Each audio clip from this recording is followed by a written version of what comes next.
नमस्कार दोस्तों, हाल ही में आपने न्यूज़ चैनल पर बड़े बड़े इंटरव्यू देखे होंगे। कुछ नेता टीवी पर बैठकर बहुत ही धार्मिक और पवित्र शब्द बोल रहे थे। नर सेवा ही नारायण सेवा है और बड़े आराम से दावा कर दिया गया कि 2017 से पहले कोई भी विकास नहीं हुआ था इस क्षेत्र में। बिजनौर की जो क्षेत्र है उसमें कोई भी विकास नहीं हुआ था 10 सालों से पहले। पिछले 10 सालों में ही इस क्षेत्र में कार्य हुआ है और विकास हुआ है, उनका ये दावा है। तो सुनने में बहुत ही मीठे लगते हैं ये शब्द, लेकिन टीवी की चकाचौंध से दूर जरा इस क्षेत्र की जमीन पर उतरकर 10 सालों का रिपोर्ट कार्ड देखते हैं। इनके कुछ मुद्दे होते हैं वोट को पाने के लिए। जब इन्हें वो कुर्सी मिल जाती है वोट पाने के बाद, तो ये उस मुद्दे पर कार्य नहीं करते। फिर ये अपना ही कुछ अलग अपना चालू रखते हैं, अपना ही खुशी बनाते हैं।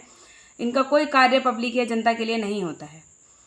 गन्ना किसान और भुगतान, जो लोग टीवी पर बैठकर नर सेवा और नारायण सेवा का पाठ पढ़ा रहे हैं, जरा इनसे पूछिए इस क्षेत्र में जो किसान हैं अपनी ही फसलों के लिए, जो उनका चीनी मिल में जाके वो अपना गन्ना दे रहा है, उस फसल के उसका भुगतान 5 साल हो गए, 10 साल हो गए, उनका भुगतान नहीं हो पा रहा।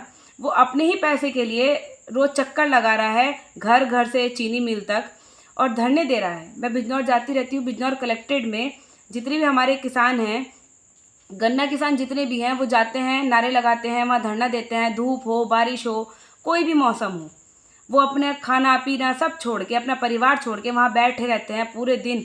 किस इंतज़ार में कि अब आदेश होगा कि हमारे पैसे हमें मिल जाएं। मगर कुछ नहीं हो रहा, धरना हो रहा है, बाकी कुछ नहीं हो रहा।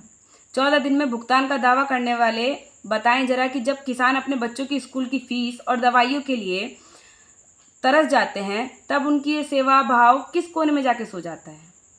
कहाँ चले जाते हैं वो लोग जो इन लोगों से बड़े बड़े वादे करते हैं जब इलेक्शन आ जाते हैं? और स्वास्थ्य और अस्पताल का इनका दूसरा मुद्दा रहता है। कहा जाता है कि स्वास्थ्य के क्षेत्र में क्रांति आ गई, लेकिन ज़मीनी हकीकत यह है कि हमारे जिला अस्पताल, जो कि बिजनौर में जिला अस्पताल है, आज भी लोग रेफरल सेंटर कहते हैं। वहाँ पेशेंट जाता बाद में है, पहले वहाँ पे एक रेफरल स्लिप बन जाती है कि इसको मेरठ रेफ़र करना है या दिल्ली। तो 10 सालों में यहाँ एक ऐसा अस्पताल नहीं बन पाया जहाँ गरीब को गंभीर बीमारियों के लिए मेरठ ना जाना पड़े, दिल्ली रेफर ना होना पड़े। क्या गरीब मरीजों को रेफर कर देना ही नर सेवा है? तीसरा इनका मुद्दा होता है ट्रैफिक और बाईपास का। हर चुनाव में वादा किया जाता है कि शहर को जाम से मुक्ति मिल जाएगी, और ये इतना बड़ा मुद्दा तो नहीं है। आप झालू में एक अस्पताल है, फाटक के पास सरकारी अस्पताल है, जो कि बिल्कुल जर्जर हालत में है। मुझे लगता है उसे ही पहले डॉक्टर की ज़रूरत है। वहाँ आज तक कोई भी, ना तो अभी तक डॉक्टर आया है, ना वहाँ फार्मासिस्ट है, ना वहाँ सफाई है, ना वहाँ दवाई है। सिर्फ मुद्दे हैं, बाकी कुछ नहीं है। अगर आपसे इतना ही, आप संकल्प मत दो, आप नारे मत दो, आप एक काम करो, मेरा ही वहाँ पे आप अपॉइंटमेंट करा दो एज ए फार्मासिस्ट, और मैं आपको बता देती हूँ कि नर सेवा कैसी होती है और नारायण सेवा कैसी होती है। मुझे 1 रुपया नहीं चाहिए, निःशुल्क सेवा करूँगी। और ऐसे ही इनका रहता है कि आप बाईपास बनाएंगे। 10 साल का लंबा समय बीत गया, लेकिन आज भी यहाँ आम नागरिक, व्यापारी घंटों ट्रैफिक जाम में पिसने पे मजबूर है। आखिर 10 सालों में यह वादा भी पूरा कहाँ हुआ? आप बल्दिये की सड़कें देख लें, बल्दिये में एक भी सड़क ऐसी नहीं है कि बच्चा चल के स्कूल जा सके। अगर बारिश पड़ जाए तो उन्हें बोट मंगानी पड़ेगी वहाँ से बाहर आने के लिए भी। आप नवादे की सड़कें देख लें, आप विसाट की सड़कें देख लें, आप वहाँ से आते हुए, झालू को आते हुए नेहटौर रोड जो खारी पड़ता है, खारी से बिजनौर तक की जो मेन हाईवे है, वो पूरा गड्ढों में सड़क है। ये सड़कों में गड्ढे हैं? नहीं, गड्ढों में सड़क ढूंढ ढूंढ के चलानी पड़ेगी आपको अपना वाहन, इतना बुरा हाल है। तो सिर्फ मुद्दे हैं, बाकी कार्य कुछ नहीं है। चौथा मुद्दा इनका ये रहता है कि आवारा पशुओं को और बदहाल सड़कों पे जो इनका रहता है, गड्ढे मुक्त सड़कें कराएंगे, आवारा पशु जो हैं उन्हें एक घर परिवार देंगे, उनको मतलब आवारा नहीं विचरने देंगे। मगर हो क्या रहा है? हमारा किसान कड़कड़ाते की ठंड में, गर्मी में अपनी फसलों को बचाने के लिए रात रात भर जागता है। उस समस्याओं को कोई पक्का समाधान आज तक नहीं मिला।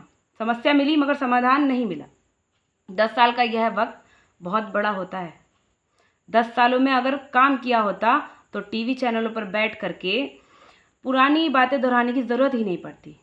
ऐसा मेरा मानना भी है, और आम जनता का भी, सभी का, मुझे लगता है सभी का सेम नज़रिया होगा कि कैमरे के सामने आकर मीठे मीठे स्लोगन बोलना और राशन की थैली दिखाकर फ़ोटो खिंचवाना जब किसान को उसका हक नहीं मिलता और युवा रोजगारों को रोजगार नहीं मिलता, सिर्फ बुनियादी तौर पे सुविधाएं मिले जो कि एक कागज़ तौर पे रहें, फ़ोटो में रहें, सोशल मीडिया पर रहें, मगर हकीकत ज़मीनी पर उनमें से कुछ भी ना मिला हो, तो बहुत ही दुख की बात है कि आपने 10 साल, इतने साल आपने यहाँ राज किया और उसके बाद मिला क्या? सिर्फ स्लोगन, नारे, विज्ञापन। तो लोग सब समझ रहे हैं विज्ञापनों का कागजी विकास अलग है और ज़मीन की सच्चाई अलग। अब जनता को खोखले नारे नहीं, अपने 10 सालों का हिसाब चाहिए। बिजनौर विधानसभा क्षेत्र की अगर मैं बात करूं तो लगभग 200 से अधिक गांव और दर्जनों ग्राम पंचायत आती हैं बिजनौर विधानसभा में। 10 सालों में अगर विधायिका जी हर गांव में साल में 2 बार, सिर्फ 2 बार की बात कर रही हूँ मैं, साल में सिर्फ 2 बार भी चली जाती तो आज गांव की बदहाली का यह आलम नहीं होता।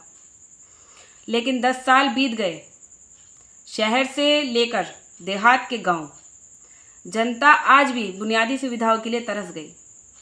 क्या मिला? कुछ नहीं।